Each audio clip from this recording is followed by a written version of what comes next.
Welcome to Audio Branding, the hidden gem of marketing. I'm your host, Jody Krangle, and this podcast will discuss just how sound influences our behavior. I generally talk about this in the context of advertising and marketing, but there are other places this is important too. I really feel that it plays a much more important role in our lives than maybe we realize. So let's delve a little deeper. Here's the second part of my interview with Kattie Laur.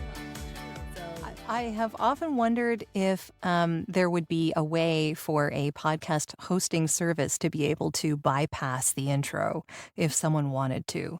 And I'm not sure that anyone's really come up with that. I know that, for instance, is it Amazon Prime? I think it is Amazon Prime. They let you scroll past the intro, so you don't have to watch the opening credits anymore. Oh, interesting. I know that Netflix kind of does that too with this. If you're binge watching a show, it'll just kind of skip the intro and it'll just bring you to the beginning of the next episode, which is so valuable. You don't want to go through that every single time. So it totally is, especially for something like Game of Thrones. That's a freaking long intro. Oh my God. 100%. Anyway. Yeah.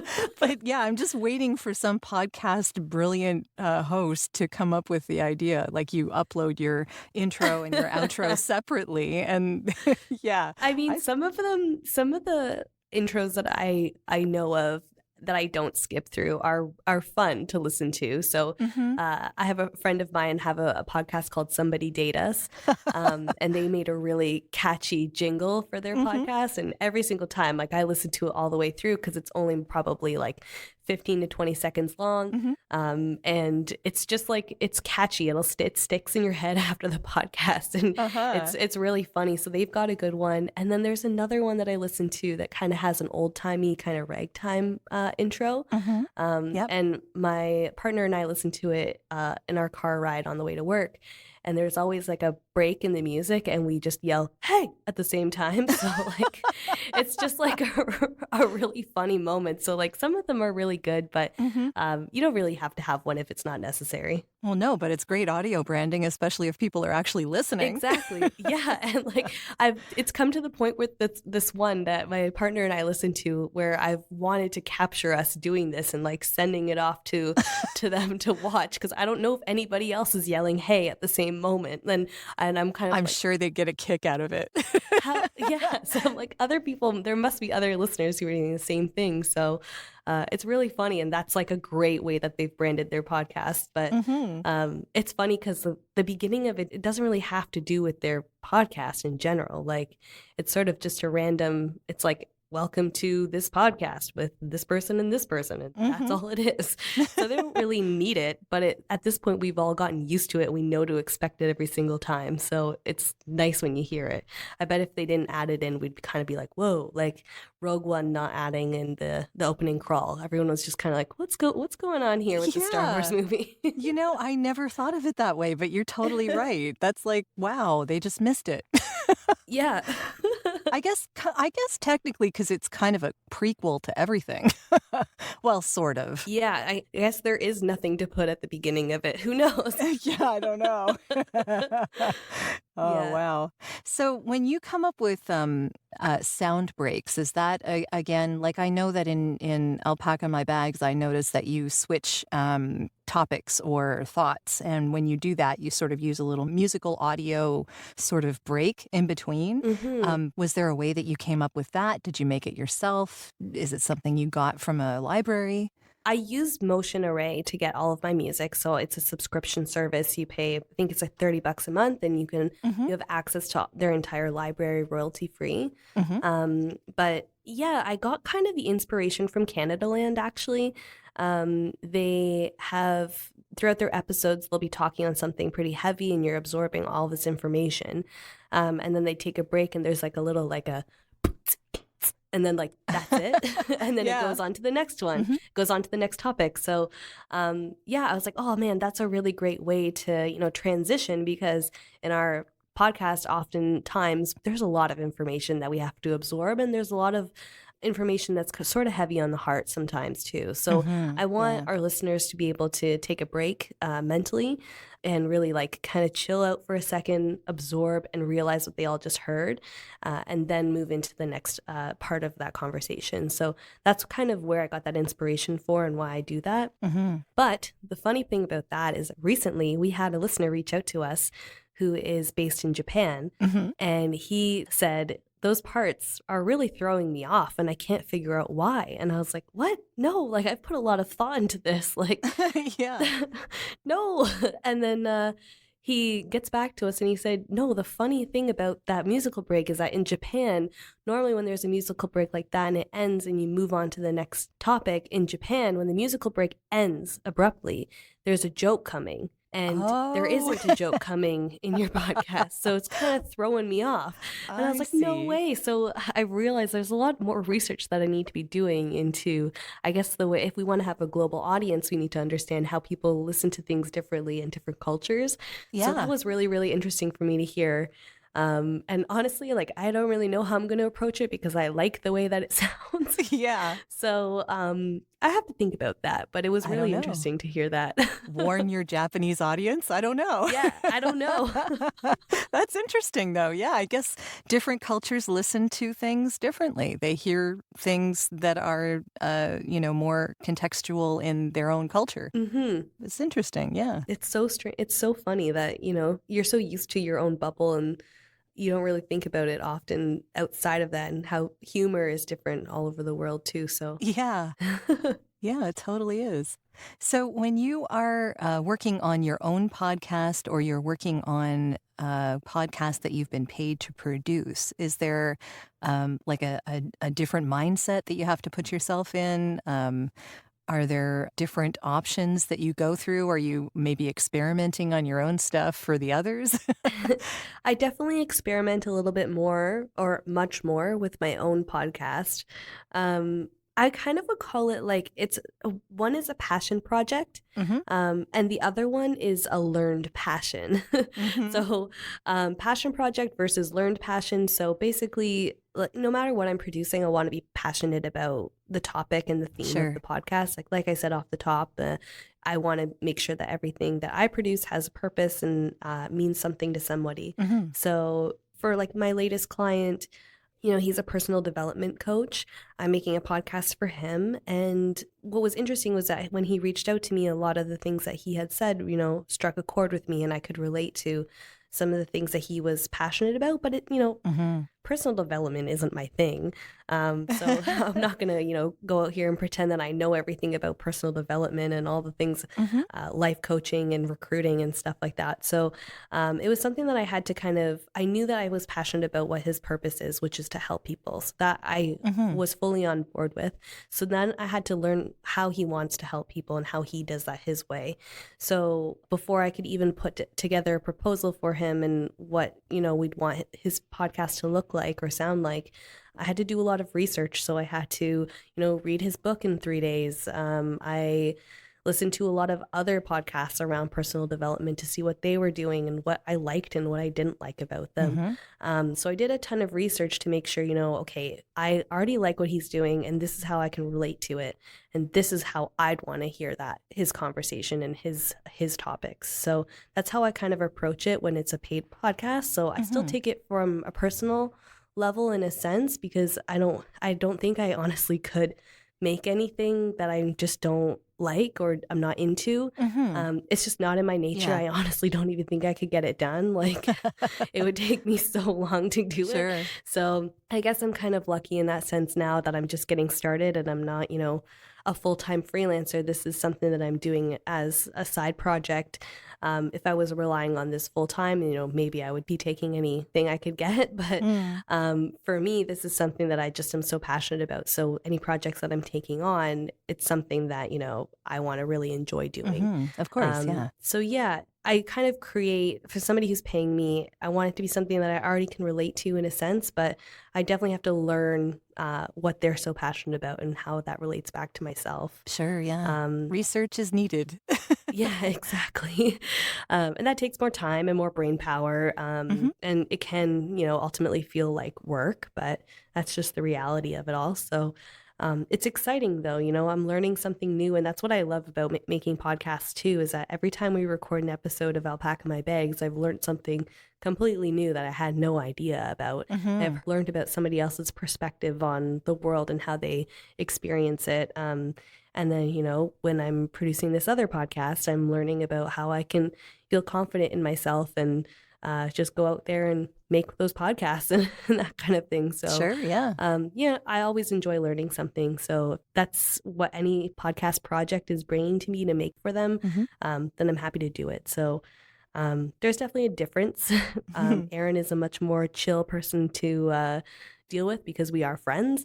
Yeah. So we just kind of work on this together. And then obviously when I have a client, I have a lot more responsibility and I have to take things more from a professional standpoint. So, there's just that, relationship difference as well. So what services do you offer people who might come to you with maybe, say, an idea? Do they even come to you with the idea?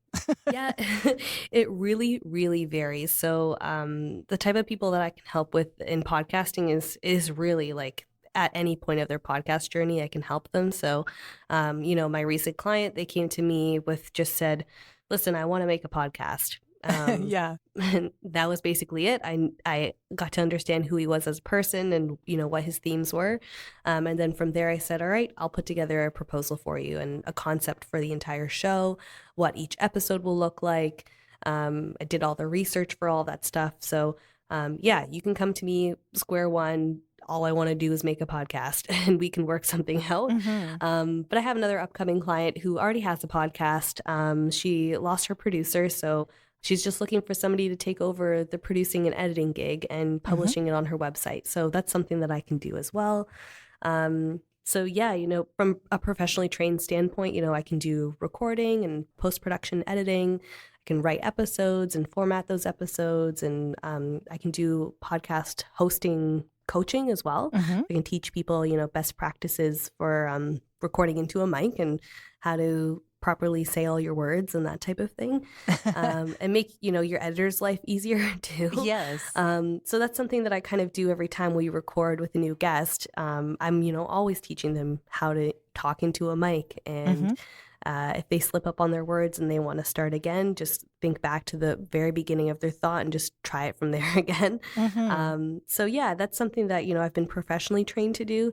And then self-taught stuff that I can help with as well that I just keep diving into more and more includes, social media marketing strategies. So if somebody's got a podcast and they're like, I'm just not getting enough listenership, it's not growing, and they're not really doing much on social media, I can help them come up with a strategy for that, help them with some, search engine optimization on their descriptions, on their podcast, show notes, and if they want to make blog posts as well.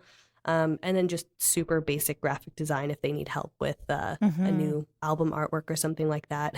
Sure. Canva is every freelance podcast producer's best friend. It is wonderful. I agree. Yeah. I still would rather pay a professional. Yeah, same. That's the other thing is if I can make a basic thing for someone, but if they really are looking for a logo, I'll just refer them to a couple friends of mine who are graphic designers. They will do much better than I would. So Yeah. Like one of the funny things that I heard recently about freelance podcast producers, our podcast producer is so much more than that. We end up being hired to do a variety of things. So, this recent hire means that I'm not only recording and editing and putting this podcast out into the universe, but I'm also coming up with social media strategies and how our growth analytics should look and doing this graphic design. So you end up having to put your hands in a lot of different things. And that's just kind of the way that the industry is right now because podcasts are new and people who want to make them don't want to hire an entire team. They just want to hire one person who can help. So Sure. I see. Yeah. So you end up doing a lot more than you think. Is there a particular portion of that you're more passionate about than the rest?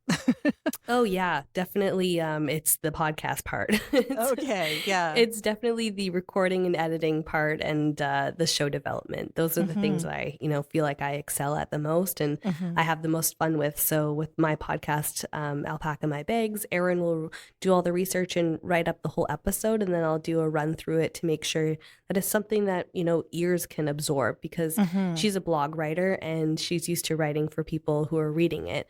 But it's different. It's a different experience when you're listening. So for our first couple episodes, I had to go through and really tone down the professionalism a little bit and make it just a little bit more easy to understand and more casual at the end of the day. Erin she'd done her master's and she'd been writing essays and essays and essays and was writing blog posts and her writing is amazing. But it just at the end of the day, it wasn't something that people could absorb easily through their ears. Sure. Big words are hard to understand when you're listening to them. Yeah. So I had to, at the end of the day, just make things a little bit more simple, which it sounds condescending, I guess, as podcast listener, but that's just the way it is. It's just, you just want it to be easy to listen to and relatable. So those are the best podcasts for me, are easy and relatable. So I just want to make sure that the writing of the episode reflects that as well. So sure, those are things I look for when we're kind of going through a script as well. So I think I excel at those things. Recording and editing, I just love doing, because I'm a weirdo and I can listen to the same podcast episode 100 times. So that's good. You're hearing everything, so you can make it sound as good as it can possibly sound. That's good. Exactly. Yeah, I couldn't tell you why that is. I just am. It's just my being. Attention to detail. That's a good thing. There's nothing wrong with that. So what are you working on now? I know that you had mentioned a series of posts that you're doing that celebrate indie podcasts by women. How did that come about? Yeah, I got really excited because there's a lot of podcasts out there that are created by women. So, including my own. But there's a couple others and out there. This one too. Yeah, and this one, exactly. And I just don't think they're getting enough love, to be honest. So I just wanted to I'm doing sort of a series of blog posts on my website that just highlight these podcasts and what I like about them the most and why I think people should listen to them. So most recently I featured 3 podcasts, one called Somebody Date Us, another one called Cleats and Cocktails, that is a sports podcast hosted and produced by 2 women. And then the other one is TVO's Word Bomb, where they dissect a word every episode, and it's just so well researched. It's really, really great. So, those podcasts are just so amazing, and I think they deserve more love. And I guess one of the things that I'm the most disappointed in with CBC is their podcast playlist. Started out featuring indie podcasts that people might not have heard of, and is supposed to help people get into more podcasts that are out in the world. And then it's sort of over time become more about mainstream podcasts. So it really hasn't highlighted any indie podcasts out there, people that are doing this just for the labor of love. They're all coming from the podcasts they're highlighting are mostly coming from big networks. So I was like, who's going to do this now? So I guess do it myself. So I'm just trying to get, podcasts that also podcasting is still such a male dominated industry. People just like listening to male voices more. That's not something I can talk about very much because I don't have the expertise on why. But, it's just the reality of the business right now. So I think more people should get into hearing women's voices and hearing all the important things that they need to say. So that's why I kind of started that blog post series. That is a great reason. I think it's wonderful. Thank you very much. Yeah. So where can people find out more information about you? And of course, where they can find that blog that you're posting these indie podcasts? They can find it on my website, is kattielaur.com. I guess that will be in the show notes. Because my name is kind of spelt kind of oddly. So it's Katie with 2 T's. And then honestly, I update my Twitter all the time. I love Twitter. They can find me at Podcat. I just updated my handle. It's just something a little bit more appropriate to my name. So Podcat. It's okay. Yep, PODKATT. So KATT. Okay, that makes sense. Yeah. So I like it. Yeah, that's my Twitter. So they can find me talking about all things podcasting and everyday life there. So I update it all the time. Are there any last thoughts that you have before we go? I don't know. I think one of the questions that you kind of had of prepped me with was like why podcasts and why they appeal so much in the context of audio that influences people. And I think like given the theme of your podcast and audio branding, I feel like podcasts have this really, really unique way of connecting with people. And because you listen to them and they're so intimate and they're right in your ears, I think that's like something that's really, really big and coming up in the future for advertisers. They're really, really gunning for making branded podcasts, which are amazing. There's some really, really good ones out there. One of my favorites being the Cut on Tuesdays. There's just so much potential going forward with podcasts, and there's a ton of listeners and people that are listening to, over 5 podcast episodes a day. So it's kind of insane.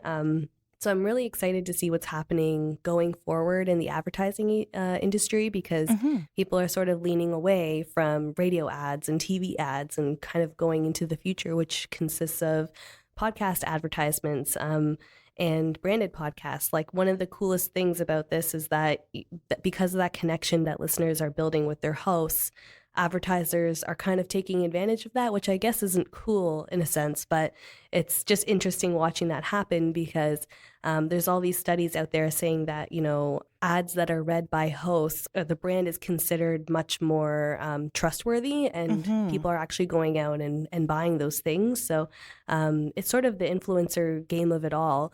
Podcasts are just so... it's much more personal. Yeah, podcasts are just so intimate and personable that, people trust the hosts. And I really, really hope in the future that the hosts don't take advantage of that. I think it's so important to build that relationship with your listeners. And that's something that we're really trying hard to do with my podcast. But it's just like, it's so interesting watching this move forward, because I remember being at CBC and someone telling me that podcasts just weren't a thing. So now it's just like this huge industry that's so accessible to everybody. There's just so much potential in it going forward to, connect with people intimately. Yeah. So I'm just super excited to see where it goes and hopefully be a part of it. Yeah. Well, it sounds like you're doing great. And I think anyone that works with you is going to be really lucky. I hope so. Well, thanks so much. Thank you so much, Jody.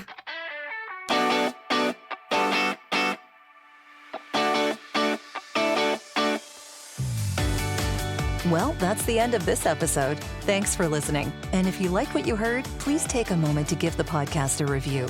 It's greatly appreciated and super helpful. Until next time.